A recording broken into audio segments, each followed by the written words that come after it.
Trust directors and staff covenanters. This is a milestone day for the Queen Elizabeth II National Trust and for our new covenanting partner, Soho Property Ltd. It marks the biggest ever proposal to come before the National Trust in its 37-year history. And because of the nature and terms which have been agreed to, it will be, in effect, New Zealand's first privately owned national park, open for the public to enjoy.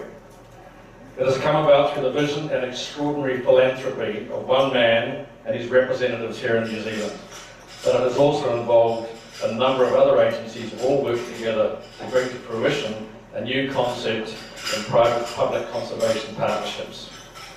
And I'd like to acknowledge the support and the help of our partners who've embraced the challenge and worked hard to get us to this point.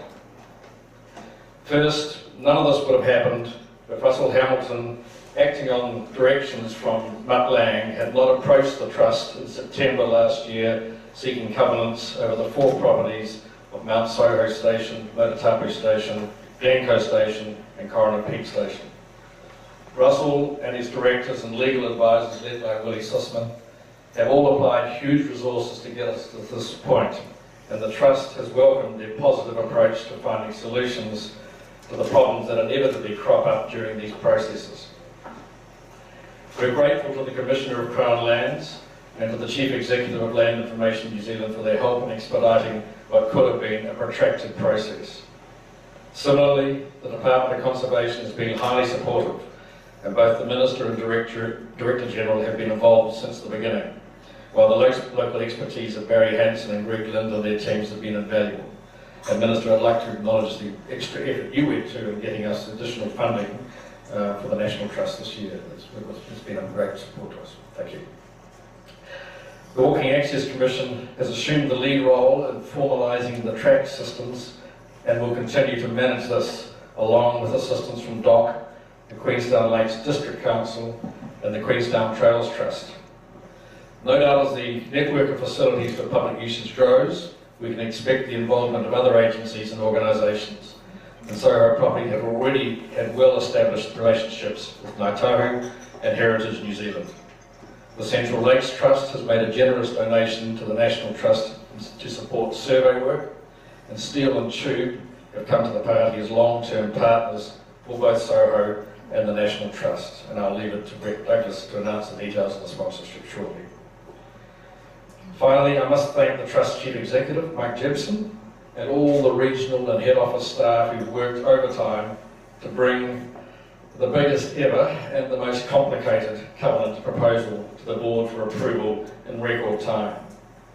In summary, this has been a multi-agency, for want of a better expression, exercise with a multiple win outcome, and my thanks go to all those involved.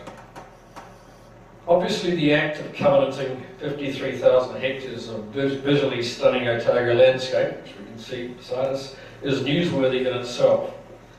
But it's important to recognise the incredible suite of values that will be now protected in perpetuity as a gift to the nation. The 4 covenants will cover 95% of the land area of the 4 stations and will protect native habitat, rare and endangered species, water catchments, and cultural and geological and archaeological sites on private land, while at the same time allowing for public access and recreation. The covenants protect montane and alpine tussock lands, cushion fields, tarns, wetlands, gorges and shrublands, forest remnants, rocky outcrops and rare and endangered plants and animals, all in a spectacular environment rich in history ranging from Ngāi habitation, gold mining including early Chinese settlement and historic back trails, through to extensive pastoral farming. Recreational uses will include short walks and tramping, mountain biking, horse trekking, four-wheel drive trips, hunting, rock climbing and ski touring, all in close proximity to New Zealand's premier tourist destination. It's important to recognise the scale of this protected landscape in a national context. The Soho Property Ltd covenants are about the same size as the combined area of 2 of our national parks, Paparoa and Abel Tasman. Or to put it in another context, these covenants cover a land area the equivalent of 90% of Greater Auckland City. When added to the National Trust's existing covenanted area, the Trust now protects more than 170,000 hectares, about the same size as Stewart Island, Rakiora, throughout New Zealand's 70% of land that's in private ownership. The Soho Properties covenants demonstrate on a truly grand scale what is happening at a more moderate rate on private land on a voluntary basis every week. Landowners, mainly farmers, are queuing up to partner with the National Trust to provide enduring protection over those parts of their properties that they consider have special natural, historical, cultural values. And often, because this takes place on the country's most modified landscapes, the protection extends to rare, endangered and underrepresented species. The landowner undertakes to maintain the covenant, including weeds and pests and fencing maintenance, in effect acting as a resident caretaker for the duration of their ownership.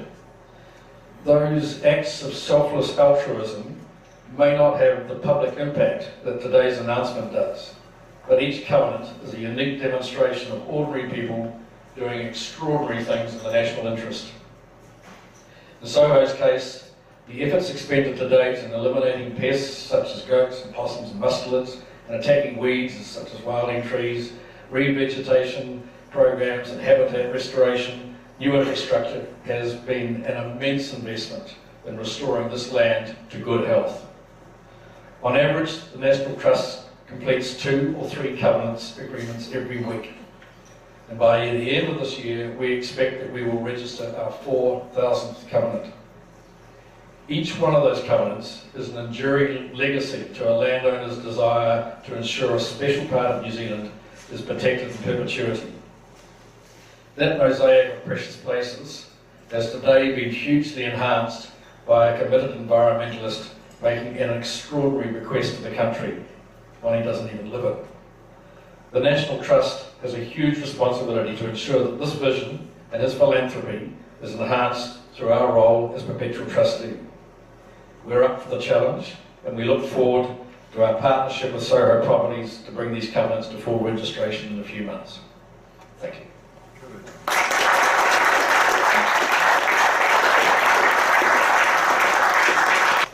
Shortly I'll ask Edward Ellison to close today's events. Minister Smith in his address questioned whether those early pioneering farmers who set up the QE2 National Trust 40 years ago and lobbied the government to get an act of parliament to carry through, how they would have felt about this. Luckily, we are in a position to be able to tell you how one of them does feel about it. A man who probably we owe more to in respect to the trust and its origins is Gordon Stevenson. Gordon Stevenson is still living on his farm in the Waikato with his wife Celia, and he was a major force in driving the creation of the QE2 National Trust. He, as I say, is still living there, and in an extraordinary sort of serendipitous coincidence, yesterday the Trust Board approved an additional add-on and another plot added on to covenant number 1, which is registered on Gordon's property. And Gordon, when he heard of what Mutt Lange had done in bringing this into a very large addition to the mosaic of trust properties around the country, wrote a letter, and with his permission I will read it to you. Find my glasses.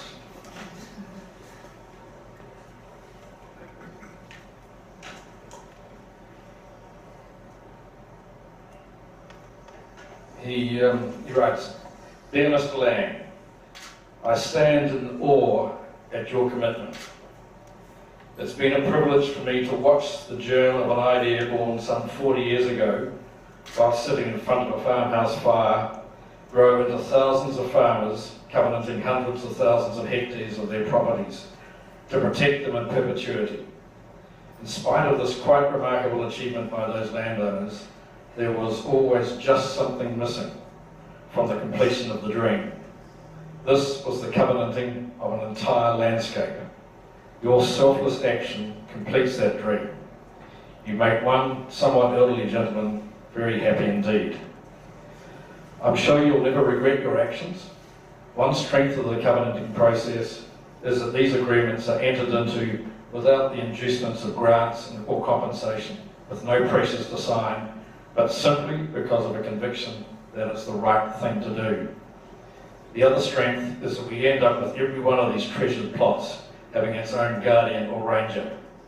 This is true kaitiakatanga in action. And for those entering into a covenant, there is the additional comfort of knowing that the trust is held in trust and perpetuity. Mr. Lange, you have set an exemplary model that may guide others seeking to enter large-scale whole farm covenants. Congratulations and thank you. Signed, Gordon Stevenson.